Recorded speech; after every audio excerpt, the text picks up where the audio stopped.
இன்று ஏப்ரல் 29ஆம் தேதி இந்த நாளை வந்து தமிழ் மீது பேரன்பும் பெரும் பற்றும் கொண்ட பலராலும் வந்து இந்த நாள் வந்து ரொம்ப சிறப்பாக கொண்டாடக்கூடிய ஒரு நாளாக கருதப்படுது. ஆமாங்க, பாவேந்தர் பாரதிதாசனுடைய பிறந்த நாள் இன்று.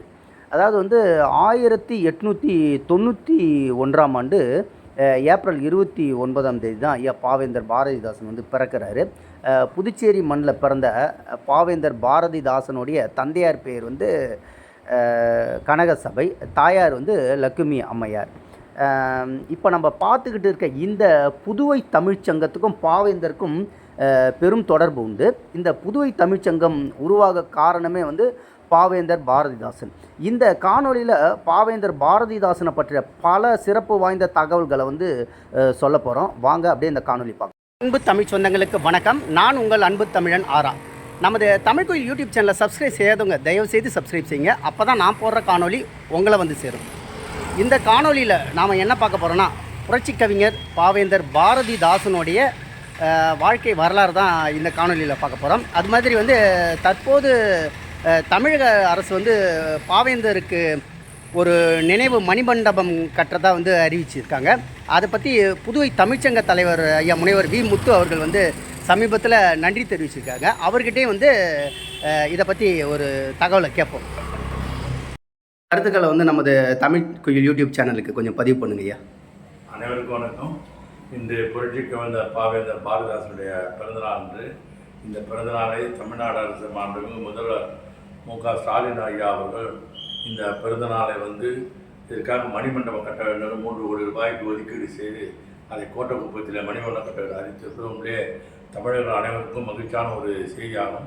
அதே போன்று இன்றைய நாளிலிருந்து மே மாதம் 5ஆம் தேதி வரை ஒரு வாரம் இந்த நாளை வந்து தமிழ் வாரமாக கொண்டாட வேண்டும் என்று தமிழ்நாடு அரசும் மாண்புமிகு முதலமைச்சர் மு.க. ஸ்டாலின் ஐயா அவர்கள் அறிவித்திருப்பது உண்மையை உலகெங்கு வாழ்கின்ற தமிழர்கள் அனைவருக்கும் பெருமை சேர்க்கின்ற ஒன்றாகும்.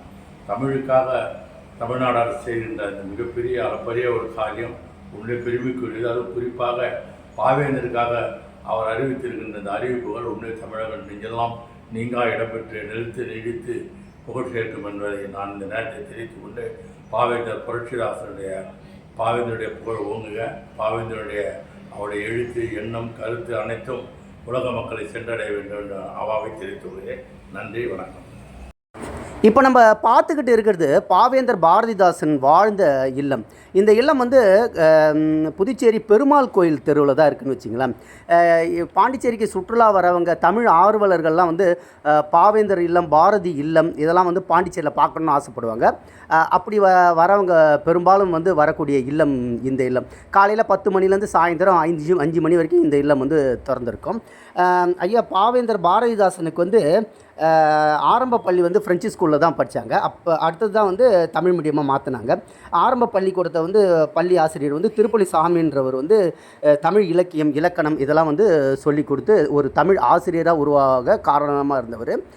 இப்போ நீங்கள் பார்த்துக்கிட்டு இருக்கிறது தான் வந்து 16 வயசில் ஐயா பாவேந்தர் படித்த கல்வி காலேஜ், அதாவது கல்வி கல்லூரின்னு சொல்லுவாங்க. இந்த இதில் தான் வந்து உயர்கல்வி பயிற்சியார். அதாவது வந்து 3 வருஷம் படிக்கக்கூடிய படிப்பை வந்து பாவேந்தர் வந்து 2 வருஷத்தில் வந்து தன்னுடைய சிறப்பான முறையில் தன்னுடைய கல்லூரி படிப்பை முடித்தாங்கன்னு சொல்லுவாங்க. இது முடிச்சிட்ட பிறகு தான் வந்து 1919ஆம் ஆண்டு வந்து காரைக்காலில் இருக்கிற அரசினர் கலைக்கல்லூரியில் வந்து தமிழ் ஆசிரியராக பணியில் சேர்றாங்க. அதாவது வந்து இது முடிச்சிட்ட பிறகு காரைக்காலில் இருக்கும்போது தான் வந்து 1920ஆம் ஆண்டு திருமணம் செய்கிறார். பழனியம்மாள் என்பவரை வந்து பாவேந்தருக்கு திருமணம் செய்த பிறகு பாரதியார் மீது கொண்ட பெரும் பற்றுனால வந்து தன்னுடைய பேரை வந்து கனக சுப்புரத்தன்ற தன்னுடைய பேரை வந்து பாரதிதாசன் அப்படின்ட்டு வந்து மாற்றிக்கிறாங்க. பாரதிதாசன் அவர்களுக்கு வந்து பெரியார் வந்து புரட்சி கவிஞர் அப்படின்ற பட்டம் வந்து வழங்கியிருக்காங்க. அதுபோல் வந்து அறிஞர் அண்ணா வந்து புரட்சி கவி பாரதிதாசன் அப்படின்ற ஒரு பட்டமும் வந்து வழங்கியிருக்கிறாங்க. அடுத்தது திரைப்படங்கள் மீதும் வந்து தன்னுடைய கவனத்தை செலுத்தியிருக்கிறாங்க. அதுபோல் வந்து மிகச்சிறந்த படைப்புகளாக பாவேந்தரின் பாண்டியன் பரிசு, குறிஞ்சி திட்டு, குடும்ப விளக்கு, இருண்ட வீடு, பிசுராந்தையார், பெண்கள் விடுதலை, இதெல்லாம் வந்து பாவேந்தருடைய மிக சிறந்த படைப்பாக வந்து கருதப்படுது. அதுபோல் பாவேந்தர் வந்து தன்னுடைய மிகச்சிறந்த கவிஞர்களை வந்து உருவாக்கியிருக்கிறாரு. பாவேந்தர் பரம்பரை கவிஞர்கள்ன்ட்டு ஒரு பெரிய பட்டாளமே இருக்குது. ஓமை கவிஞர் சுரதா, வாணிதாசன், முடியரசன், கோவேந்தன், சாரண பசுகரன், துரைமாணிக்கம், அதாவது வந்து பெருஞ்சித்திரனார் அப்படின்ட்டு வந்து சொல்லுவாங்க. அதுபோல் புதுவை சிவம், பட்டுக்கோட்டை கல்யாண சுந்தரம், கண்ணதாசன், இவங்கெல்லாம் வந்து பாவேந்தருடைய பரம்பரை கவிஞர்களுடைய அந்த ஒரு சிறப்பு பெயர் பட்டவங்கன்னு வச்சுங்களேன்.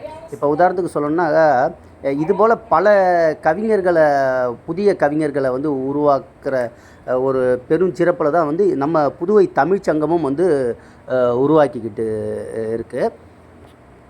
நமது புதுவை தமிழ்ச்சங்கம் வந்து மாதாந்திரம் நடக்கக்கூடிய விழாக்களில் பல புதிய கவிஞர்களுக்கு வாய்ப்பு கொடுத்து அவங்க மேடை ஏறுற ஒரு முதல் மேடையாக நமது புதுவை தமிழ்ச்சங்கம் இருக்குது.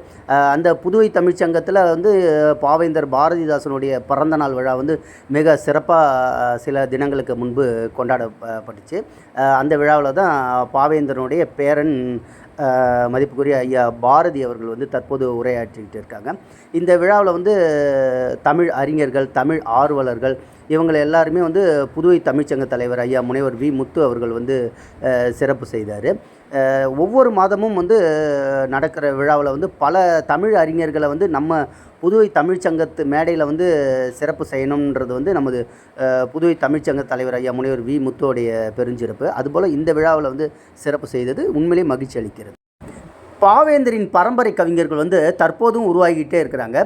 பொதுவாக தாம் படைக்கிற வந்து கவிதைகளை வந்து பாவேந்தருடைய இந்த மாதிரியான சிலைகளுக்கு முன்பு உணர்ச்சி பொங்க தன்னுடைய தமிழ் கவிதையை படைக்கிறதுல வந்து பலர் வந்து ஆர்வமாக இருக்கிறாங்க. இப்போவும் ஒருத்தர் உணர்ச்சி பொங்க வந்து பேசிக்கிட்டு இருக்கிறார் பாருங்கள்.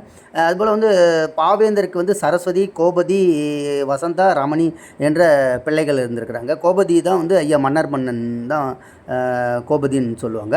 அதுபோல் வந்து 1954 நடந்த ஆண்டு புதுச்சேரி சட்டமன்ற உறுப்பினராக வந்து பாவேந்தர் தேர்ந்தெடுக்கப்பட்டு சட்டமன்ற உறுப்பினராகவும் வந்து பணியாற்றி இருக்கிறாரு. அதுபோல் வந்து எண்ணற்ற திரைப்படம் எடுக்கிற முயற்சியிலையும் வந்து சென்னையில் தன்னுடைய வாழ்நாளை வந்து கழிச்சிருக்கிறாரு. அந்த மாதிரி தான் சென்னையில் இருக்கும்போது வந்து 21/4/1964 ஆண்டு வந்து சென்னை அரசு பொது மருத்துவமனையில் வந்து உடல்நிலை பாதிக்கப்பட்டு இறக்குறாங்க. ஐயாவுடைய உடல் வந்து புதுச்சேரியில் வந்து 22/4/1964 ஆண்டு வந்து இந்த வைத்திக்குப்பம் இடுகாட்டில் தான் வந்து நல்லடக்கம் செய்யப்பட்டிருக்கு. ஒவ்வொரு ஆண்டும் ஐயாவுடைய நினைவு நாளும் பிறந்த நாளும் ஒரே மாதங்களில் வர்றதுனால வந்து பாவேந்தர் மீது பேரன்பு பற்று கொண்ட பலர் வந்து தன்னுடைய அஞ்சலியை வந்து இங்கே வந்து செலுத்திக்கிட்டு இருப்பாங்க. தற்போது கூட வந்து பாவேந்தருடைய பேரன், அதாவது வந்து ஐயா மன்னர் மன்னனுடைய பிள்ளை பாரதி அவர்களுடைய குடும்பத்தார் வந்து தன்னுடைய அஞ்சலியை செலுத்துகிறாங்க. இதுபோல் வந்து ஒவ்வொரு பிறந்த நாள், ஐயாவோட நினைவு நாள் வரும்போது வந்து தமிழ் ஆர்வலர்கள் இவங்கெல்லாம் வந்து தன்னுடைய கடமையை வந்து செய்வாங்க. அதுபோல் வந்து நிறைய பேர் வந்து வெளியூர்லேருந்து வரவங்களும் வந்து பாவேந்தருடைய நினைவு இல்லம், பாவேந்தருடைய இந்த நல்லடக்கம் செய்யப்பட்ட இந்த சமாதி இதெல்லாம் வந்து பார்க்கணுன்ட்டு வந்து ரொம்ப ஆர்வமாக இருக்கிறாங்கன்னு வச்சுங்களேன். இது வந்து கடற்கரையை ஒட்டி, இந்த வைத்திக்குப்பம் கடற்கரையை ஒட்டியே இருக்கிறதுனால வந்து புதுவை பேருந்து நிலையத்திலேருந்து ஒரு 2 கிலோமீட்டர் தூரத்தில் தான் வந்து இந்த இடம் வந்து அமைஞ்சிருக்கு. அதனால் வந்து நிறைய வெளியூர்லேருந்து வரவங்களும் வந்து இங்கே வந்து வருகை தந்து வந்து பார்த்துக்கிட்டு இருக்காங்க.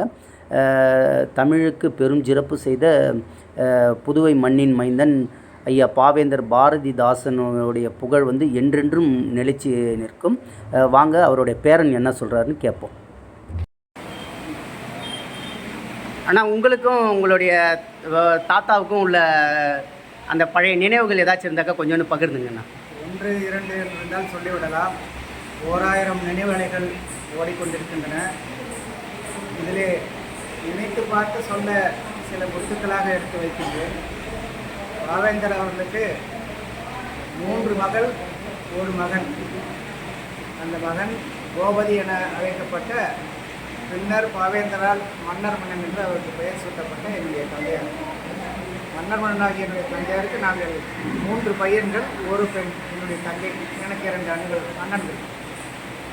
நான் சிறு வயது தொட்டு பாவேந்தருடைய இல்லத்திலேயே தந்தையார் மன்னர் மன்னன் அருகிலேயே இருந்ததனால் பாவேந்தர் தொடர்பான எல்லா தகவலையும் தெரிந்து கொள்ள பெரிய வாய்ப்பாக இருந்தது. அது எனக்கு கிடைத்திருக்கக்கூடிய பெரும்பேறு என்று நினைத்து மகிழ்கின்றேன். பெருமாள் கோயில் தெருவிலே இப்பொழுது நான் பேசிக்கொண்டிருக்கக்கூடிய இந்த இல்லத்தில் தான் பாவேந்தர் கடைசி காலத்திலே வாழ்ந்தார். அதாவது 1944-45 வாக்கிலே அவருக்கென்று ஒரு சொந்த வீட்டை வாங்கினார் என்றால் அது இந்த வீடு தான். அதற்கு முன்பாக அவர் வீடு வாங்க முடியவில்லை. அவர் பிரெஞ்சு அரசாட்சியிலே தமிழாசிரியராக பணியாற்றி கொண்டிருந்தார். அவர் ஊரில் இருக்கக்கூடிய நெடுதலான விஷயங்களை எல்லாம் தட்டி கேட்பார். ஊர் பெரியவராக இருந்தாலும் பரவாயில்லை, ஊர் தலைவராக இருந்தாலும் பரவாயில்லை, பிரெஞ்சு அரசு ஆட்சியாளர் இருந்தாலும் பரவாயில்லை என்று பயப்படாமல் துணிவோடு அவர் எந்த அநீதி நடந்தாலும் அதை தட்டி கேட்பார். இதனால் அவரை ஒரு பள்ளிக்கூடத்தில் வைத்து அந்த அரசு பார்க்கவில்லை. இவரெல்லாம் ஒன்று சேர்ந்து சுப்புரத்தினம் என்ற இந்த வாத்தியார் தான் நமக்கு தலைவலியாக இருக்கார் என்று பல இடங்களுக்கு அவரை மாற்றிக்கொண்டே இருப்பார்கள். அப்படி 13 பள்ளிக்கூடத்திலே புதுச்சேரியிலே அவர் பணியாற்றினார். 14வது பள்ளிக்கூடத்திலே பணியாற்ற முடியவில்லை. காரணம் என்னவென்றால் அப்படி ஒரு பள்ளிக்கூடம் இல்லை. மொத்தம் 13 பள்ளிக்கூடம். இதில் முதலாக பணியாற்றிய இடம் நிரவி, காரைக்காலில் இருக்கிறது. பிறகு புதுச்சேரி, அதுக்கப்புறம் புதுச்சேரி சுற்றி இருக்கக்கூடிய கிராமப்புறங்களே அவர் பணியாற்றினார். அதனால் அவருக்கு கிராமத்தில் வசிக்கக்கூடிய வாய்ப்பும் கிடைத்தது, நகர்ப்பகுதியில் வசிக்கக்கூடிய வாய்ப்பும் கிடைத்தது. இதனால் அவர் அழகு உணர்ச்சியோடு இயற்கையோடு கலந்து தம்முடைய வாழ்க்கையை அமைத்து கொண்டதால் இயற்கையை பற்றியும் பாடினார். நம்முடைய மனிதர்களுக்கு இருக்கக்கூடிய ஆகாத செயற்கைகளை பற்றியும் அவர் பாடக்கூடிய வாய்ப்பு ஏற்பட்டது. அதன் பிறகு அவர் புதுச்சேரியிலே இந்த வீட்டிலே வாழ்ந்தார் அல்லவா. இந்த வீட்டில் இருக்கும்போது அவர் 60ஆம் ஆண்டு காலத்திலே சென்னைக்கு சென்று பாண்டியன் பரிசு என்ற நம்முடைய படத்தை திரைப்படமாக முயற்சி செய்து கொண்டிருந்தார். அந்த படம் எடுக்க முடியாமல் ஒரு சூழ்நிலை அமைந்துவிட்டது. பிறகு பாரதியாருடைய வாழ்க்கை வரலாறை கதைவசனமாக எழுதி கொண்டிருந்தார். பாரதியார் மலையக்கூடிய காட்சியை எழுதும்போது இவருக்கு நெஞ்சு வலி வந்து இவர் மருத்துவமனைக்கு சென்னையில் சேர்க்கப்பட்டு காலமாகிவிட்டார்.